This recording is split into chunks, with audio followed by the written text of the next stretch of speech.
What's up, everybody? Welcome back to Content is Profit. Today we are talking video content, specifically YouTube. This is good. I came across this article last week and I've been wanting to kind of chat a little bit about it. It's not going to be a super in-depth analysis, but we're going to go and share a little bit of it. So you might be seeing it now on the screen. It's actually from the YouTube of big YouTube CEO. Clearly I haven't had my caffeine today. But basically is their bets on what's about to happen, right? So it's about five. We're going to be going through four of the things that they announced. And, I think, after reading it a little bit, I don't want to form any opinions, but we're going to go through and then you tell me at the end of the video kind of like what you think about and if this applies to you. This is relevant to us. It's just because obviously we are not only podcast creators, but in general content creators. And YouTube has been one of the biggest platforms out there forever. I'm currently listening to the interview from Colin and Samir with Mark Zuckerberg, and Mr. B comes in and, the transition from Facebook, the kind of advertised field Facebook to now going back to the roots. And I think this is a very strategic move from them, not only to kind of bring, that, I guess, good memory from that platform when we first started in, 2004, 2005 for a lot of people. That was me, 2005. That's crazy. To connect more with your people. And now, YouTube, what are the changes on the platform that we're going to be seeing for creators and kind of like what's their bet, right? So just to go off here, we're diving into the four massive moves YouTube is making in 2025 for every creator, entrepreneur, and content marketer. So some need to know things. So number one, right, is YouTube will remain the epicenter of culture. I mean, I think that's a pretty big statement right here. For over a decade, our mission has been to give everyone a voice and show them the world. That means we provide a platform for free speech and creative expression, unlike any other. So maybe debatable the last couple of years. This vibrant ecosystem fuels culture, trends, and fandom. So, you might have your own opinion about that specific statement, but it is true that it's the number one platform in the world, not only for content, but also for podcasts. And it was almost like accidentally they landed in there because people started creating videos with their podcast, the audio podcast, and they started, moving them into that platform. So that's a pretty take. So, it is considered number one platform for shows. So if you have a podcast, you must be there. No, doesn't necessarily need to be on video. You can be an audio, right? I mean, it has obviously stayed relevant with cultures like big moments like Trump and Reagan interview happening on YouTube, right? Trump, Reagan, wow. Please give me coffee. Trump and Rogan happening on YouTube, which is kind of crazy, right? And then YouTube is global, obviously. Creators like Sarah Lecito and Glitch are getting 90% of their views from outside their countries. And, I'm referencing my notes here if you see me looking at the screen, but, channels like Mr. Beast that are now dubbed in so many languages is because the rest of the world has access to this type of content and they're able to bring that whole global audience now. So it's important, right? If your topic, you have the constant debate of, should it be niche? Should it be a little bit more general? I think education wise should be a little bit more niche. If you are willing to entertain more people, I think it should be and cast a wider, net, but that's a topic for a different episode. Let me know if you want to kind of go through that. And, their mission is still give everyone a voice and show them the world. So that's kind of a little bit of a summary of point number one. Now, on to point number two, YouTubers are becoming the startups of Hollywood. Just like Silicon Valley is for the rest of these big companies. But it is pretty interesting because we've seen already so many creators that bigger companies have been investing in them, not just a creator, but as companies. And that's super interesting. So, for example, last November, the person writing this article attended the opening of A La Chicken Chow, a 10,000 square foot studio in Burbank. It was bold, fun, and a colorful space filled with cutting-edge equipment and products available. Just yesterday, I was watching a video about one of my favorite creators, Dude Dad. He's a comedian. He does a lot of family stuff. He builds a lot of stuff. And he was revealing his new studio, right? Because he started obviously as a creator at home, and then live and the creator and the company started to kind of mix together, and they needed that space. And it was a massive investment from them. It's a team of 6 people, so not a very big company. But now what we're seeing here, and just like how it happened with Spotify, where they have been investing in big creators, big money to kind of put these platforms in front of a lot of eyes, which is, where the platform is going. So let me see here on my notes, creators are becoming full-fledged media companies. That is, a little bit of what we were talking about, building their own studios and unlocking new revenue streams. So another example will be Mark Rober, for example, that he has a monthly box product that he ships to his subscribers, or the people that kind of get into the membership model. But he also has a massive studio where he's creating and collaborating. And he started as a creator uploading 1 video a month about science and physics and all these ideas. Obviously, the audience was kind of hungry for a lot of the things that he's sharing there, and that's the business that they've created, right? Some key points about this, huge growth in channel memberships. So that's a new product that YouTube released. You can actually sell memberships inside of your channel. And obviously, creators building in places like Alabama, Vancouver, Burbank. These are just trends that people are investing in this. And if you don't have a studio, or if you don't want to build a studio, that's totally okay. It's just like that's the direction that's going. But you can also find spaces, shout out here, like studio podcasts. It's where you can go and elevate your content, right? And just like us in Jacksonville, there's a ton of platforms. There's a ton of podcast studios that you can find all over the country. We've just met a few from Orlando that offer an incredible space, and you can personalize it, right? Because a little bit of the set or kind of like your background. Right now, we're in my home office with trinkets all over the place, memories and things that become your also part of your brand, part of your identity. Like, for example, that the Content Profit sign over there was sent to us by a guest of the show, and it's a very good memory. So things like that, and that's why people are investing in the studio, not only for that branding side, but also for the practicality, making sure that they can turn around product really quick, right? More than 50% of 5-figure earning channels make money outside of ads. So, I think one of the misconceptions about content on YouTube and this kind of stuff is like monetization, that stage that we talk about in our 6 profit levers. Has to come from the ads on YouTube. That's not true. Most of the time is the business that comes out of that channel. That channel is supporting a big business on the back end. We see it with Mr. Beast and Festivals. We see it with Mark Rober and their subscription box service. I mean, there's many examples. So if you are a creator that doesn't have a business on the back end, start considering something like that, right? And if you have a business and you don't have content, you're not publishing on these platforms, make sure that you start strategizing and put something together to put on these platforms, right?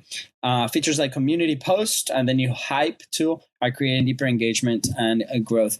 In our specific case, we've been testing promotions, the promotion tab inside of the YouTube studio for our episodes. We're literally putting about $20 an episode, and it's introducing our content to a lot of new audiences in the platform. I think we gained like 2,000 subscribers maybe in a couple of weeks, which, to be completely honest, not sure if they're the right subscribers. Shout out, though, if you are one of them. Thank you. But from the data that we see a lot of people from Asia, for example, maybe people from India that they're learning. So it's, again, a learning process. If you're enjoying our content in those countries, awesome. Welcome to Content is Profit. And it's just a hypothesis that we're putting out there, right? So just like running ads on the audio platform, right? So let's go and let's see what's point number 3, right? I think this is kind of bold. YouTube is the new television. For more and more people watching TV, means watching YouTube. Viewers are watching on average over 1 billion hours of YouTube content on TV daily. This is interesting because also, like, when we started running our ads, it shows that about 80% of them are shown on TV. So, side note here, that marks the importance of actually recording higher quality content. And that was something that some feedback that we got is, maybe we record in a higher quality because people are watching on TV. That's super interesting, right? The new television doesn't look like old television. It's interactive and includes things like shorts. Yes, people watch them on TV, podcasts and live streams right alongside sports, sitcoms, and talk shows people already love. So a lot of those sitcoms and talk shows is pretty interesting because like they divide them by segments, for example. And then you can have, obviously the main show on the TV that people kind of tune in.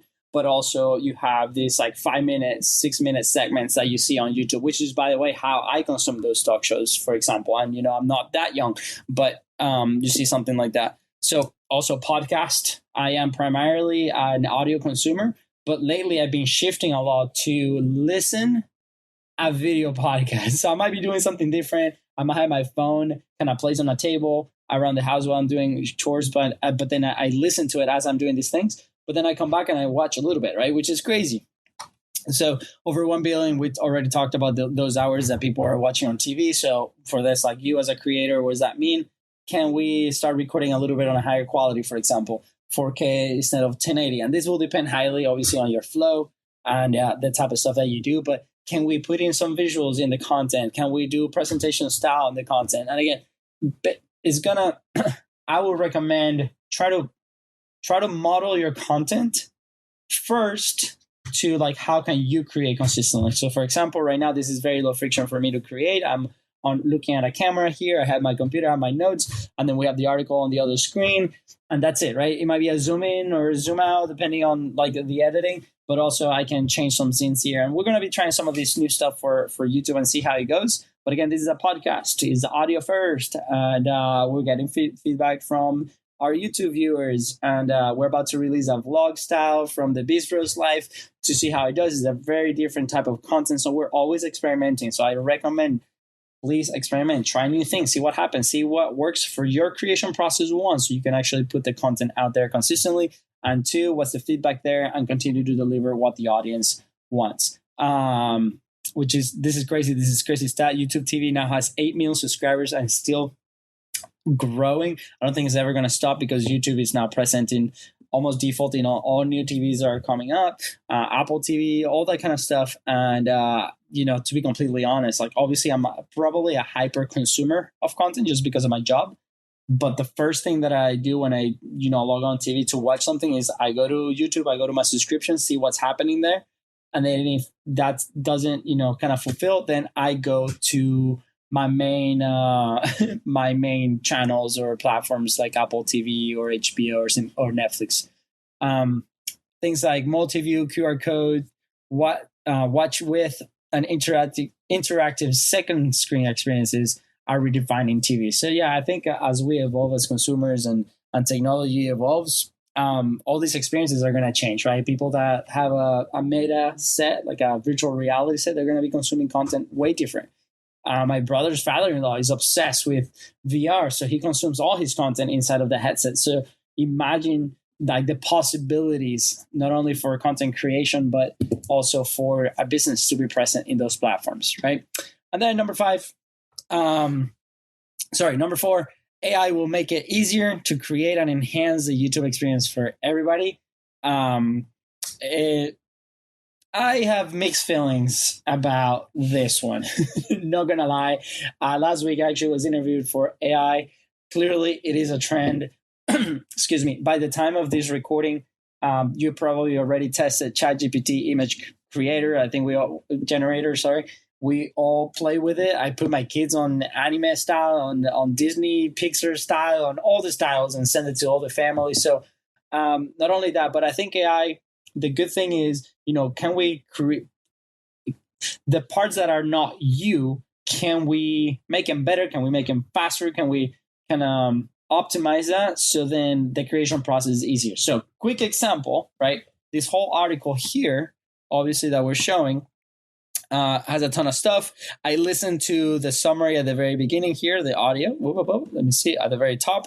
But then I fed this through one of our favorite AI tools, and it gave me an outline so I can go ahead and create. I'm not reading from a teleprompter, clearly, but also I'm going through these points and backing it up with the thing that we do.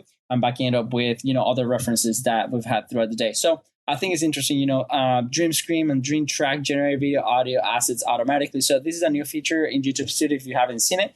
Dream Screen and Dream Track. Again, I don't think it's there, but for some creators that might have very, very, very limited resources, this might be super useful. I think the next one is really good. Auto dubbing is expanding to help creators reach global audiences. So dubbing before this was very, very expensive. Already 40% of people 40% of watch time on dub videos is not the creator's native language. Crazy. So, like I said, this has been a very expensive investment if you wanted to do it correctly. I mean, the very big example will be Mr. Beast dubbing his videos. And this process is pretty interesting. He actually selects the voices of very famous people in those countries. So, for example, one of them, I think in South America, he chose the voice of Spider-Man to be him and then all his friends. And it's to help people kind of recognize and connect a little bit more at an emotional level. So I think he's playing at a different level. But now YouTube specifically inside of here is dubbing those. So it makes it easy for the audience or the audiences to kind of consume your content. So I'm excited for once to see where that goes. I haven't seen my content in Spanish or any other languages, but that will be pretty interesting since we speak Spanish as our primary language. So is it going to be the same? A little weird. We'll see. New AI guardrails are being put in place to protect creators and viewers, especially kids. So I think that's one of those sensitive topics, obviously, with content going all over. I saw an article the other day about the ads that are coming out on YouTube Shorts, for example, for kids. And it's pretty scary. It's like these apps that are hypersexualized. And so I think these companies have a responsibility to protect not only the kids, but, the everyday consumer. So I think, obviously, hopefully a lot of investment is going for this purpose. And also as a creator, we need to be responsible creators, right? And if we see something, report it, or make sure that we create for the right audience as is not presented for the audience that we don't want to watch. So AI tools will help brainstorming title, thumbnails, or even full video ideas. Obviously, there's 1,000 tools that can help you do this, doing the research, doing the thing. And like we said, kind of compress the time when it comes to the research or your message or the creation process, and then put something in place that you feel proud and excited to kind of share it with people, kind of like what we're doing today. I wanted to react to this article and I wanted to read it and kind of go through it and then go there. So AI helped me summarize it and create an outline. And now I'm giving my honest opinion with you guys here on the show. So quick recap, right? YouTube is not just a platform anymore. It's a culture hub, a business builder, a TV network, and an AI lab all at once. If you haven't played with YouTube Studio, recommend going there, click some buttons, see what's going on. There might be one or two things that will help you in your own process. In our own specific case, we're testing the ads, the AI-driven. We tested the AI-driven creator. I don't think it's quite there anymore. We're a little bit of a different case because we do have a production team, and we're not thinking about substituting them anytime soon.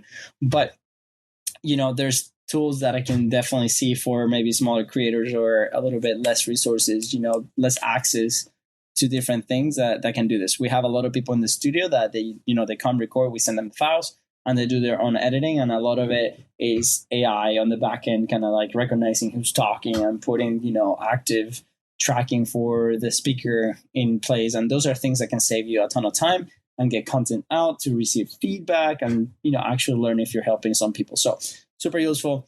If you're a creator or entrepreneur, today is really the time to start doubling down on content. Obviously, the article speaks specifically on YouTube. Is their CEO talking about this? But I think like in every platform, whatever comes easier to you, we have creators that have been like super successful on LinkedIn, on Instagram, or Facebook. Our show started on Facebook. We thought Facebook, this would not be possible. And now we're shifting a little more into the video side of things and experimenting. Like we're total newbies on that side of things.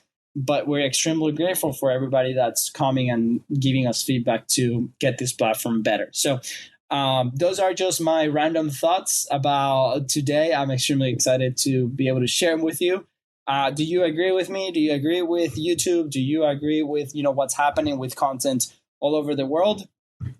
Let me know in the comments below, or send us a DM at BizRosCo. If you have questions, or if you want to learn more about podcasting and the process and how to monetize and content frameworks, you can go to businesscreator.club. Right now, the time of this recording is $1 a month, fully refundable if you don't enjoy it. And April 21st, we're going to be starting a 17-day challenge.